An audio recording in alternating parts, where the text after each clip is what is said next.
It's a pleasure to have you on another edition of the program BOI Weekly. I'm Kayode Alayande. Gone are the days when you could bet your bottom naira that an average foreign attire, casual or corporate, was imported.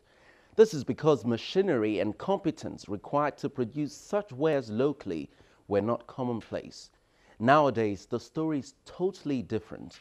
The fashion and clothing industry in Nigeria has gone several notches higher in terms of volume of production, with new, young and sophisticated entrants in the fray, some of them competing favorably globally.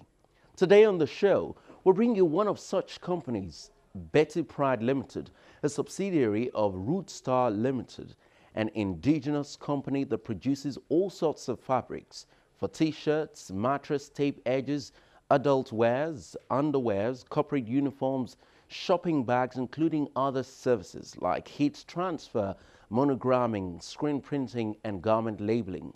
Guess what? The Bank of Industry was hugely instrumental to helping them build that much capacity, which came under the Cotton, Textile and Garment Fund. We spoke with the chief promoter, Mrs. Olateju Osaimen. It was a story of focus, character, vision, and passion. Stay close. Nigeria records post-harvest losses and wastages annually in the agricultural sector due to limited processing and preservation capacity. This results in high food prices and food importation, with its attendant effects on the nation's foreign reserves. To enable Nigerians optimize the benefits from the country's vast agricultural products such as cassava, oil palm, rice, tomatoes, and others, the Bank of Industry has launched a 5 billion naira cottage agro processing fund, the CAP Fund. Customers can access the fund to establish plans to process our various agro produce into food products or intermediate raw materials for industries at a single-digit interest rate of 9% per annum. For more information on the CAP Fund, please visit www.boinigeria.com/capfund. Bank of Industry, developing Nigeria's agro-processing industry through the CAP Fund.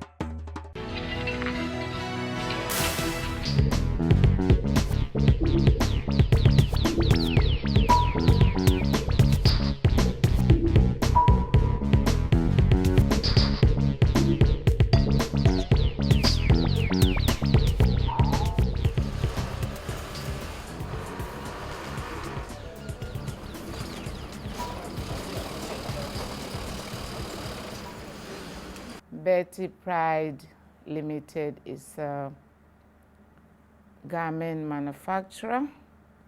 We started sewing garments in 1983, and we were able to get import license to bring in some machinery and raw materials during Baba's era. It's quite exciting because they refuse to give us import license, and I'm the only female among them. And I told them that I'll be going to see Idi Agma. So they said, don't do that. Tell us your problem. Because the most annoying part of it is that I took all the raw materials that I needed to them, and I filled in the form, but when the time came for them to issue the import license, I was told that you can't have it. Then I said, if I can't have it, I'm going to see Idi Agba. And through Idi Agba's name, I was able to get the import license, and that's a real breakthrough in our company.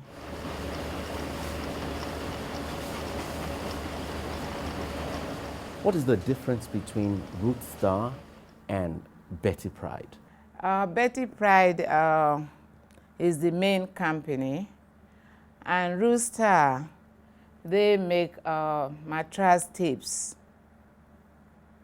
in the same group.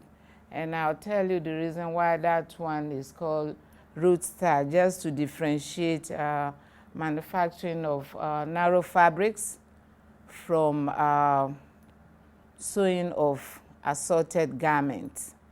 Now, it was our intention to make fabrics and get them processed by the big companies, so that we too will show that in Nigeria, the Nigerians can make fabrics. But the big companies oppressed us.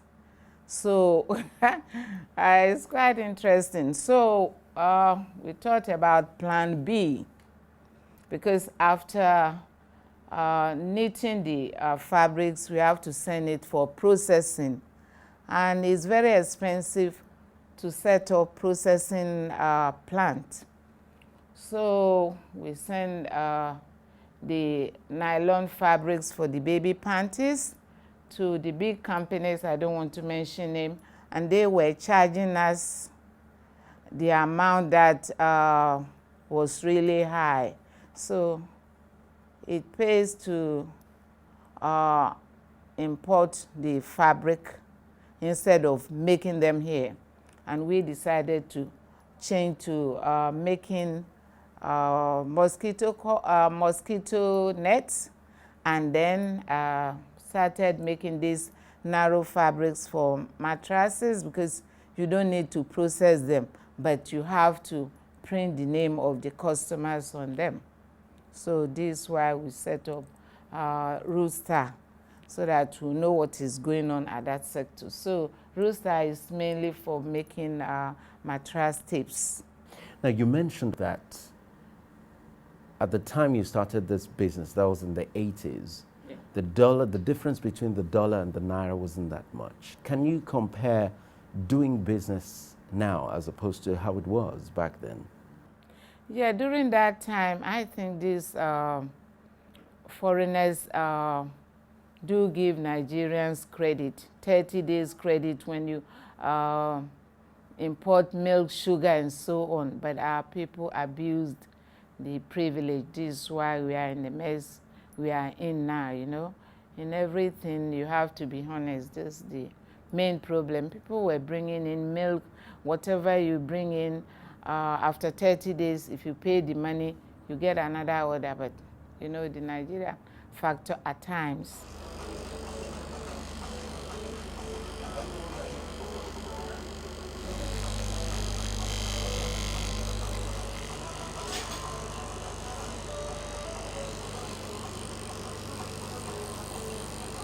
So how are you coping with Forex? It's very painful, to tell you the truth, because we are not exporting anything to earn foreign exchange, and we depend on oil. But how long will we depend on oil? We are so blessed in Nigeria. We've got everything under the sun that we can do to make money. But I think we are not contented with what we've got, and we don't value our nation, and we are not proud of our country. If we are proud of our country and value what God has given to us, we will be really happy. Now, people don't want to work. They want quick money. But it's not easy to get quick money, to tell you the truth. Now, with this dollar, if, say, for instance, we export things and then import less things, there are some things we import that we can make here. Now, Nigerians have gone so far. In music, we are very good. In acting as well. Then fashion too, we are climbing the stairs. Now, people don't want to work, but they want to get money. Then there's a sad thing about manufacturing. Now, when you look at our technical colleges, they don't teach them things that they will be able to be on their own when they leave the colleges or work in a factory.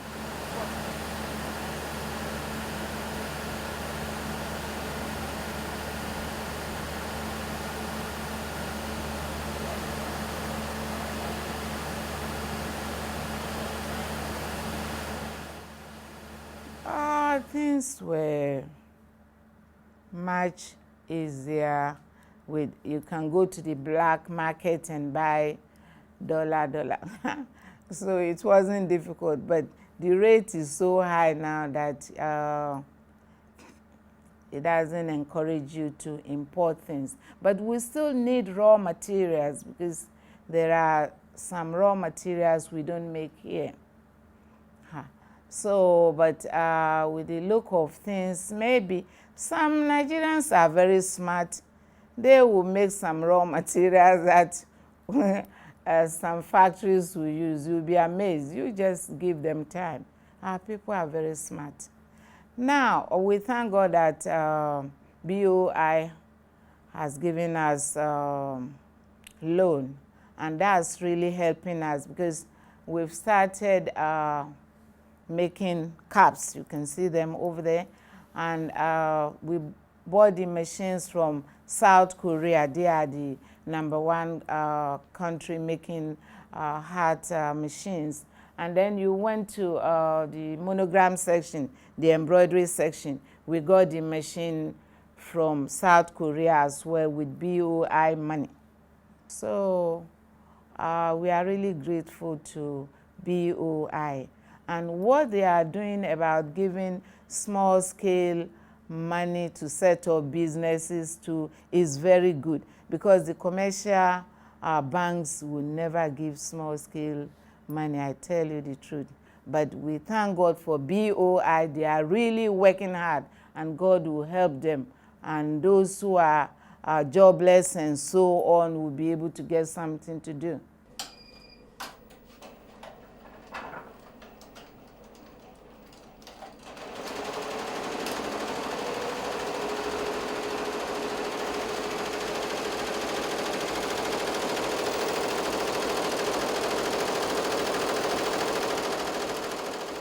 The funds that you received from the Bank of Industry, under what arrangement was it? Was it under the fashion fund or some other kind of arrangement? The first one was under separate arrangement, but we are going to get a second one for the fashion bit, so that we'll be able to buy raw materials and then move on with our production, because some of our raw materials are not made in Nigeria, you see.